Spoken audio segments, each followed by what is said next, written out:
there's a big species called பாபிரோசா. இது ஒரு வகை பன்னிக்குட்டி. இந்த பன்னிக்குட்டிக்கு என்னடா ஸ்பெஷல்னு கேட்டீங்கன்னா, மற்ற பன்னிகள் மாதிரி இல்லாம இதோட மண்டையில ஒரு கொம்பு வரும். எக்ஸாக்டா ஒரு யூனிகார்ன் மாதிரி. பட் ப்ராப்ளம் என்னன்னா, இந்த கொம்பு மற்ற மிருகங்களுக்கு வர மாதிரி நார்மலா வராம உள்நோக்கி வளரும். லைக் இந்த மாதிரி. ஸோ டெக்னிக்கலி இதுக்கு வளர வளர இதோட கொம்புகளை வளரும். அண்ட் எவென்ச்சுவலி ஒரு நாள் வந்துட்டு அதோட கொம்பு அதோட ஓன் மண்டையை கிழிச்சு அதோட மூளையை குத்தி சாவடிக்கும். இது ரொம்ப ஃபாஸ்டான ப்ராசஸாகவும் இருக்காது. ஏன்னா ஒரே நாளில் இப்படி இருக்கிற கொம்பு இப்படி வளர்ந்துட போகிறது கிடையாது. கொஞ்சம் கொஞ்சமாக குத்தி குத்தி குத்தி குத்தி சாவடிக்கும். எவ்வளோ ஒரு ட்ரமாட்டிக்கான எக்ஸ்பீரியன்ஸாக இருக்கும் இந்த பன்னிக்கு. இந்த இடத்துல எனக்கு ஒரு கேள்வி வருது. என்னன்னா, நம்ம ஊரில் பொதுவாக 2 வகையான குரூப் இருப்பாங்க.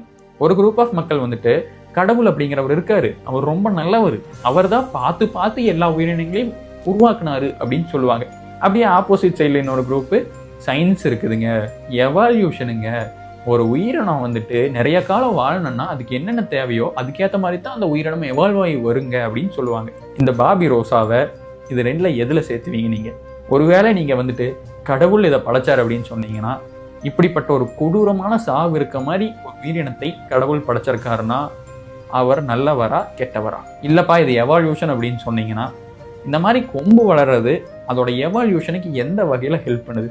ஏன்னா எனக்கு பார்க்கும்போது அது எக்ஸ்டென்ஷனுக்கு ஹெல்ப் பண்ணுற மாதிரி தான் தெரியுது.